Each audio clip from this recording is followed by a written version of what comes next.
Hello, thank you. So I'm François Brument. I'm coming from France. I have a company called Studio In-Flexions, and I'm here to talk to you about printed habitat. Printed habitat is a large-scale 3D printing project that I've been leading with a German company called bookshelves, which allows you to make some large parts. But the aim of my talk will be more about discussing about 3D printing bring new opportunities, some like the previous speaker told about design, changing freely the design of your object. So what that means when today I'm able to change, for each production, each fabrication, changing the shape of my object. So what does it imply as a designer? I've learned about design, about creating one same object for everybody. This is due to industrial process like 100 years ago. And right now, what happens when I can print each time a different object? So our company is called In-Flexions. It's a studio based in Paris, and most of our work is around 3D printing technologies, but also creating digital applications to help you to, for example, have an idea about your electric consumption. And then other aspect of our company is to create some application that allows you to customize your objects. So what I want to talk to you about is something that I call a digital process. 3D printing is nearly like the end of the process, is where you're going to fabricate your object. But 3D printing is nothing without digital conception. And keeping a fully digital process from conception to fabrication allows you to shift from standardization to mass customization. For example, here you have a series of chairs called Chair 71, and you have some like an infinite variation of those chairs. Those chairs were built like 6 years ago at Materialize, and none of these chairs are identical. It's easy to say that. A lot of 3D printer manufacturers will tell you you have the ability to create each time a different object. But what happens if I have to always design that object? Yeah, we were talking about the speed of 3D printing, but what happens if the designer takes 2 days to make the object? So maybe for 8 chairs, you're going to have to spend like 2 weeks long. So I think the major idea here is that to be able to take the unique intelligence of a computer, which is computing, calculate fast and fast. So what happens is if, as a designer, you can change the way that you are conceiving objects and thinking them about as dynamical object, where you can, whenever, change the size of your 3D model, the size and shape. For example, here I've been developing a tool that allows to change the structure of the chair.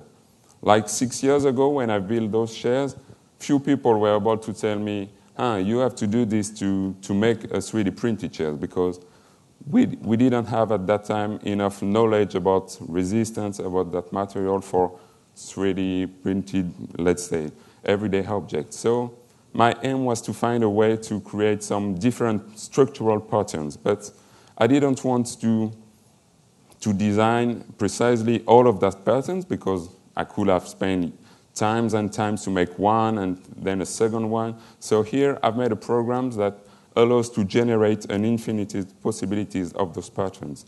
And for example, those 3 feet, this were like key parts of the chair, because I wanted those chairs to be able to be seated on. So I've tried to find some various solutions, and those were generated by the program. I made a program that keep the same shape always, but always changing the structure. So what you have seen here was purely generated by the computer. I've designed the system, but let the computer create the solutions. Having a dynamic process allows me to think so, but why should I keep that dynamic process for me and not bringing this to the user? How can creating an object could be something that we can share and where the user can have his own experience. So this is the example with Vase 44, which is a project where the vases are created through the sound of your voice. Rules are simple. The louder you will speak, the wider will be the vase. The longer you speak, the higher they will be. And then depending on the sound frequencies that you are playing, it will change the overall shape of those vases. We wanted to work with voice because voice is a really intuitive tool.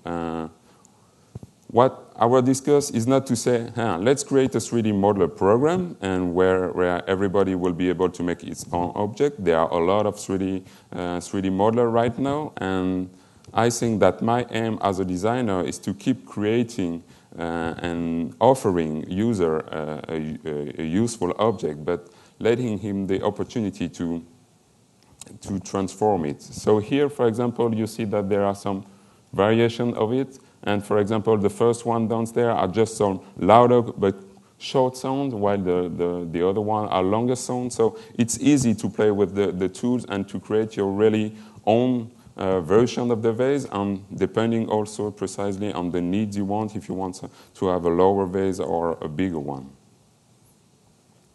We've been trying to find some intuitive way to play with 3D models. And here we have been working with Microsoft Kinect. You might have heard about it. It's a device that allows you to play video games with your body. So here the idea is to change the model directly with your hands, and also the camera is able to grab some colors. So here you have a really intuitive way to modify the shape of a lamp and also its color simply by interactive.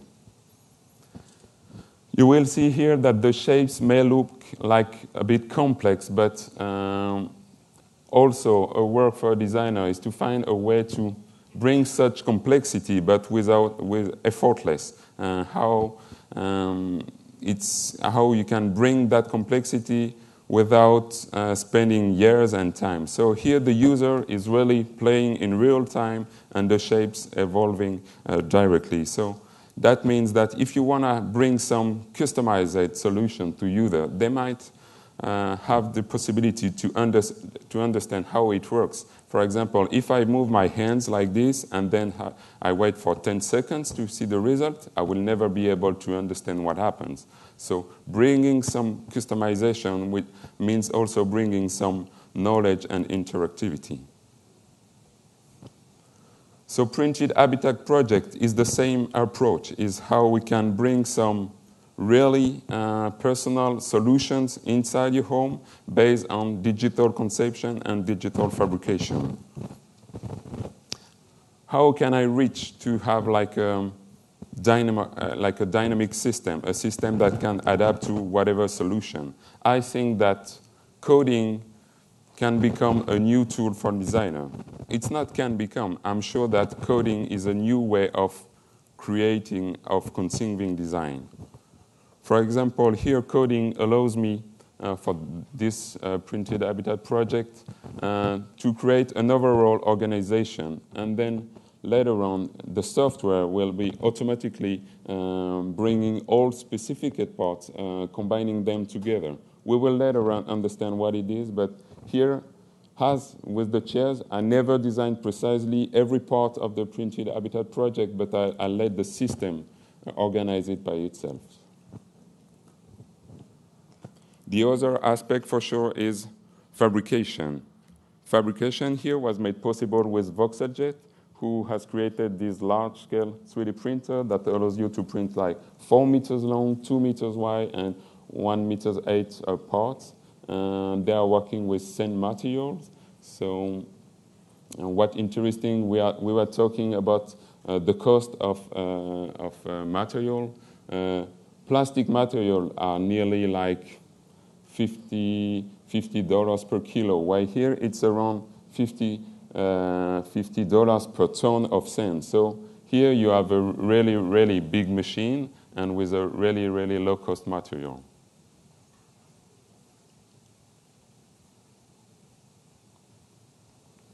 I'm going to right now show you how Printed Habitat project can be sought into your space. There are two possibilities. I would say that the first possibility is that you have an existing space and you want to optimize it. For example, you have 2 children. They have before like 2 stacked beds. Right now you want to have a room from each of them. 3D printing allows you here, for example, to stack the bed together, but having the wall which is bending. And then later on in this large wall, you can integrate, for example, toilets and showers. Another opportunity and solution is to say you have a free space and you want the printed habitat to be organizing that space. There you can have, for example, here you can combine all spaces together, the room side, dressing side, shower side, and bookshelves together in just one single process.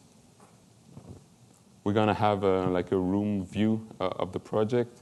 This is the overview. Here you can see how the room side is just connected to the dressing side and the shower side. And what's really specific here is that, for example, with 3D printing, you don't have to think about construction modules are rectangular modules, orthogonal modules, but here you can bend in every direction. And moreover, you can think about how you're going to work from the outside of the modules, but also from the inside. So you see, for example, here, bookshelves are already integrated into the wall thickness. Printed Habitat project is at the encounter of design scale and architecture scale. You see here, for example, there are some hooks, some shelves, and this is all combined together in that partition system. Here is the shower side. We were talking about materials right now. Here we have thought about there are right now post-processed, like ceramic post-processed, that allows you to have some waterproof resistance on material. So what I've explained to you is that coding right now is the main main element of the project. So what I've coded here is like I've told you, like prior to Printed Habitat project, for example, you will be working with bricks. Let's think that right now we are working with a virtual brick, and this brick can change its shape and its size in whatever way you want. We are going to look at the parameters right now that should be able to combine them together. Here, think that your element can be is not only orthogonal, but can shift in every direction. You can work from the inside or the outside of the material. You can choose, for example, an aesthetic on one side of your room and another aesthetic on the other side. You can also create some aperture. All those elements need to be thought like to be able to be combined together. One other opportunity is to be able to work from the inside and bring some electricity or water flow inside. And then later on, if you bring electricity, we are able to create all smaller elements like switch and plugs, for example. And here we are talking about the post-processing to create some more waterproof area in the project. So all of those, there were like nearly 7 parameters, but there are a lot more. And that means that as a designer, I have to find a way how those elements can be combined together. One really, really great opportunity of 3D printing, as I told you, is the ability to be able to create each time different shapes. So, for example, with the chair or the vases, we are creating each time a new object, which is based more on your needs and on your taste. But here, it's also become really powerful to use 3D printing because you might know that, for example, I've seen some in Shanghai, like a IKEA factory, IKEA shops, where you can buy some industrial modules that are furniture that you have to combine together. But you always have to combine like standard modules, and then later on, most of the time, it's too short for your space, or it's too long, then you have some empty space. Here, you can precisely create whatever space you need, and the software plus the 3D printing technology allows to create what you really need. Those are the very first blocks that were built in Germany. So they are like 80 centimeters block. I told you that the machine is able to create some 4 meters long part. But unfortunately in Paris, in France, but also I've seen here in Hong Kong, you are living quite high enough, and it's not possible to lift like a 4 meters long part. So it's clever to split all that module in smaller size in order to be able to lift it, to be able to bring it in the widest opening of your home, and moreover to be able to stack them together by just the strength of your arms. So these are nearly the 60 modules when they were produced. So all those modules are tightened together with a quite simple process, which are threaded words and nuts. The first thing you have to do is just to fix some first threaded word on the floor plan, just to have the right plan. And then later on, you just tack the part on top of the other one. And here, for example, you might see that all our threaded words are only verticals, and you might see that the partition, the aperture are not that vertical. So here it's also the software that allows to, for example, create those small apertures.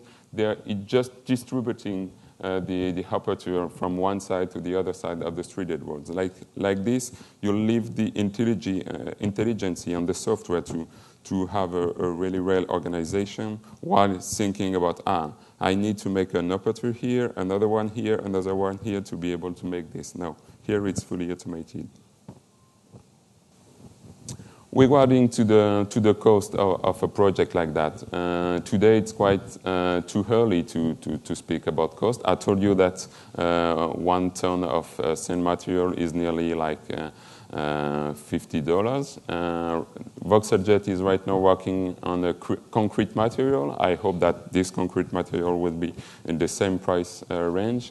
But here, just understand that if we spend, for example, let's say 3 days to conceive the project, to have like one solution, a second one, a discussion, then few days to think the project.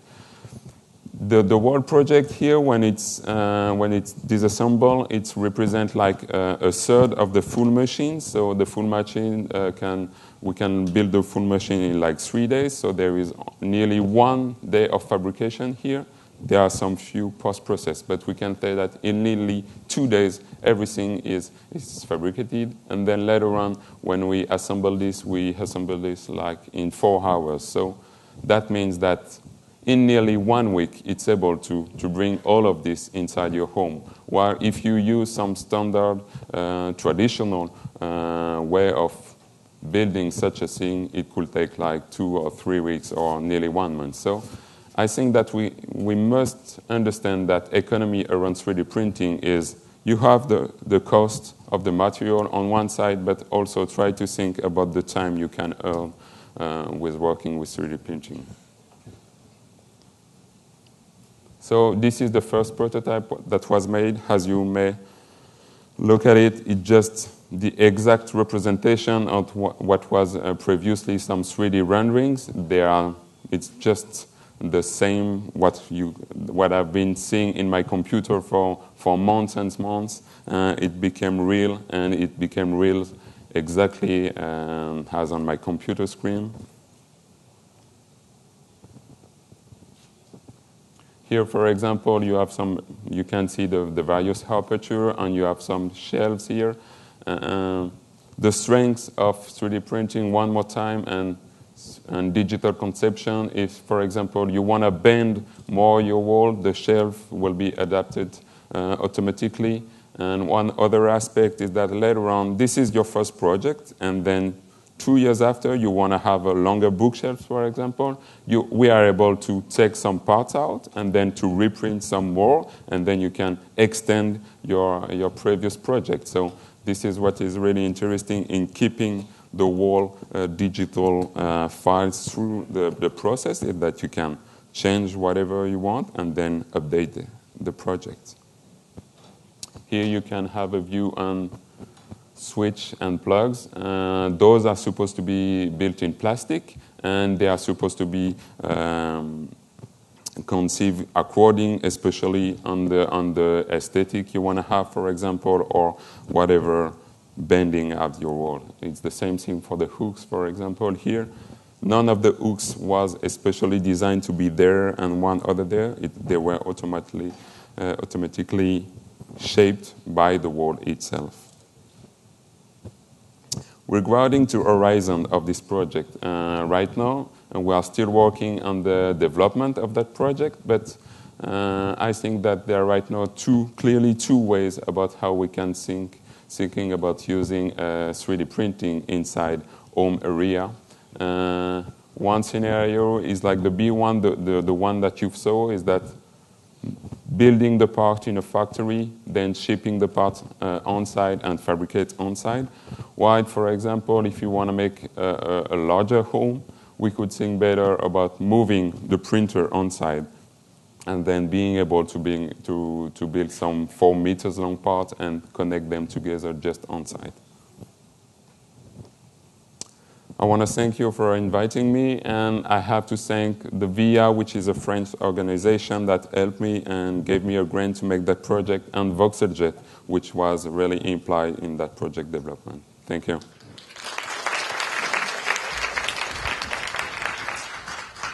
Some questions for François. Okay, I'm going to jump right in.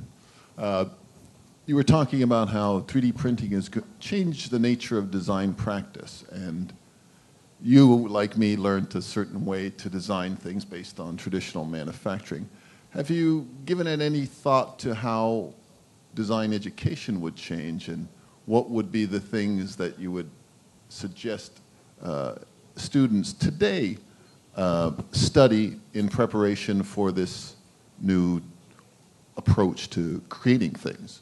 Yeah, it's a nice question. There are two aspects. One is, for sure, skills. I'm saying that coding is becoming a skill for designer. There are some various ways of coding. You can code directly by coding and typing code, stuff like that. There are right now some other software that we call parametric software, which are you have to create some programs with visual functions. But I would say that, moreover, I think that the biggest difficulty is that when you are a student, my aim is I am a teacher. My aim is to teach you the practice when you are getting out of school and for the next 10 years and 20 years. But I have a digital practice. I'm teaching in 2 schools, but I would say that my practice is nearly 5% of the global practice. So I understand that it's quite difficult for students right now to think about learning what they are going to use just getting out of school and what they are going to do like 10 years after school. So I think right now it's the cultural aspect of design. I started to learn design like 20 years ago, but I remember at that time there was a great project in Japan, the Yokohama Port Terminal. That one was fully digitally conceived. It was 20 years ago. But when I started my practice, every teacher told me how to use the pen. I'm not saying that 3D printing and computer is forgetting about pen, but it's just thinking how you can take the most efficiency of every tool. Okay, thank you. Other questions? The material for that large printer was some type of sand. Could you explain what the material is and what kind of finish it gives you after it comes out of the machine? Yeah. So the material will be... So Voxeljet right now is offering 2 materials, the sand material and the plastic material, which is a polycarbonate, a PMMA. And, well, at the beginning you have seen about it, it's just powder. And this powder is just a little bit modified to be able to react by 3D printer heads that create like a chemical reaction. So the project here was made in plastic for shipping reasons, because we've been exhibiting this quite often. But what's interesting is that all the parts you have seen were like painting, like whatever wall is painting here with a roll like that. So it just here. I think it's also quite a complexity, or quite how I can say. I think that I was saying about 3D print earning money with 3D printing is earning time in a way. So I think we have to find some clever way to make some really nice finish and aesthetics directly out of the printer while putting some more and more post-process. So here it was, because the voxeljet machine allows to make some really long parts with a great resolution.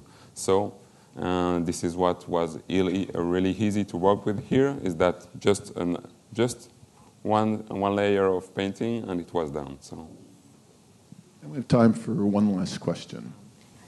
I'm curious about the strength of the structure. Will it withstand like earthquake, or will it be weight bearing? Or fortunately, in France there is no earthquake, but I will say that I told you that what you might have seen here, mostly the outside of the object, but all the let's say the bricks were thought as rigid bricks. So inside of them, they are really structured from the inside. They are in a way lightweight and really structured. So the wall system is really strong enough, and then it's also tightened directly from the wall. The first rods are tightened in the ground, so it's really tightened to the ground. So this is quite like a strong element, and later on, if there is an earthquake in Paris, I will tell you about earthquake.